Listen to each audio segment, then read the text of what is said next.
On va tous mourir sur le coup des jeudis ou mardis normalement. Sauf si tu peux trouver une place dans un hôpital. C'est d'ailleurs pour ça qu'on nous confine chez nous, pour diminuer le nombre de patients atteints au même moment du Covid-19 et permettre au personnel des hôpitaux de faire face à l'afflux de malades. Sauf que pour être soigné dans un hôpital, il faut un hôpital. Et dans ma région, il n'y en a pas. Je vous explique tout de cette situation dans cette vidéo. Si vous avez regardé ma vidéo Comprendre la Suisse que je vous remets en petit lien ici, vous savez que j'habite juste à la frontière avec la Suisse, dans une région qu'on appelle le pays de Gex. Et dans cette région, eh bien, il n'y a aucun hôpital. Alors ça fait 30 piges que les habitants en réclament un, mais la réponse des responsables de santé et des politiques est simple. Nous dépendons de l'hôpital de Saint-Julien ou d'Annecy. Pour rappel, le pays de Gex est situé dans l'Ain 01. Et on nous demande donc d'aller dans des hôpitaux qui sont en Haute-Savoie, 74 ou 74 pour mes amis suisses, et belges aussi. Le plus proche étant Saint-Julien en Genevois, qui se situe à environ 30 minutes de route. Enfin, 30 minutes,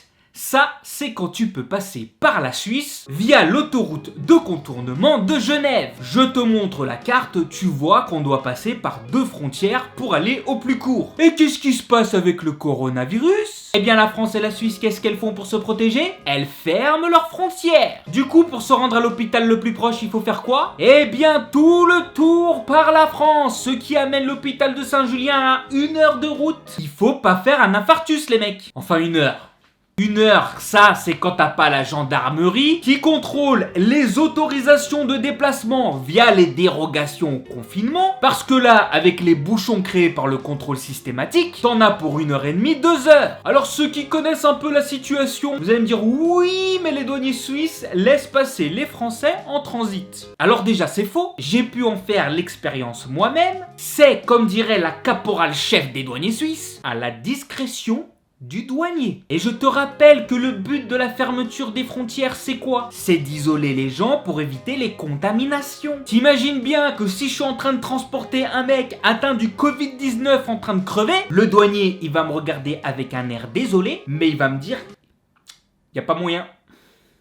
Y a pas moyen, je suis désolé, y a pas moyen. Alors ouais, tu peux appeler les pompiers ou une ambulance. Sauf que quand la majorité des frontières sont fermées et que les gens doivent toujours aller travailler et qu'il y a un contrôle systématique à chaque frontière des papiers, eh ben qu'est-ce qui se passe ? Eh bien 3 à 4 heures d'attente à chaque frontière. Alors t'as beau avoir ta sirène mon gars, hein, il faut se taper tout le bouchon avant d'arriver à la frontière. Une fois arrivé à la frontière, il faut que le douanier français contrôle ta dérogation pour savoir si tu avais le droit de te déplacer. Il faut que le douanier suisse t'autorise à faire ce transit. Et à la sortie, t'as de nouveau les douaniers français qui vont contrôler si tu as bien ta dérogation. Est-ce que tu vois le bordel ? Alors pourquoi il n'y a pas d'hôpital dans le pays de Gex ? Je te cite l'argument de l'agence régionale de santé. Au-dessus, c'est le soleil, comme diraient certains. L'argument pour refuser la création d'un hôpital dans le pays de Gex ? Tiens-toi bien à ta chaise. Je cite, on ne va pas créer un hôpital vu qu'il en existe déjà un. Alors là, attention, dans les registres de l'agence régionale de santé, il existe effectivement un hôpital dans le pays de Gex. Son nom officiel, c'est Hôpital Local du pays de Gex. Je te jure, c'est même marqué sur les panneaux. Mais, je te mets la capture Google. Lis bien, hôpital local du pays de Gex, jusque-là tout va bien. Descends en dessous des notes, maison de retraite à Gex. C'est une maison de retraite. Je te jure, c'est une maison de retraite. Et les gars, ils considèrent ça comme un hôpital parce qu'il y a un service de soins gériatriques. Ils se foutent de notre gueule à l'agence régionale de la santé. La vérité, c'est qu'ils s'appuient surtout sur la Suisse pour accueillir les malades frontaliers, notamment les travailleurs frontaliers qui disposent d'assurance maladie leur permettant de se faire soigner en Suisse. Mais on voit bien que cette situation n'est pas viable quand les infrastructures sont en tension, comme c'est le cas avec cette crise actuelle de Covid-19. Ces gars-là, ils sont payés pour réfléchir à ce genre de situation. Et maintenant, on fait quoi ? On n'a plus qu'à compter le nombre de morts dans le pays de Gex que cette politique aura amené à la fin de la crise. Et puis on va venir comme ça pour demander à l'ARS et aux politiques, excusez-moi, quand vous avez dit qu'on avait un hôpital dans le pays de Gex, ce que vous parliez là, comme quoi on n'avait pas besoin, qu'on en avait déjà un avant la crise. Juste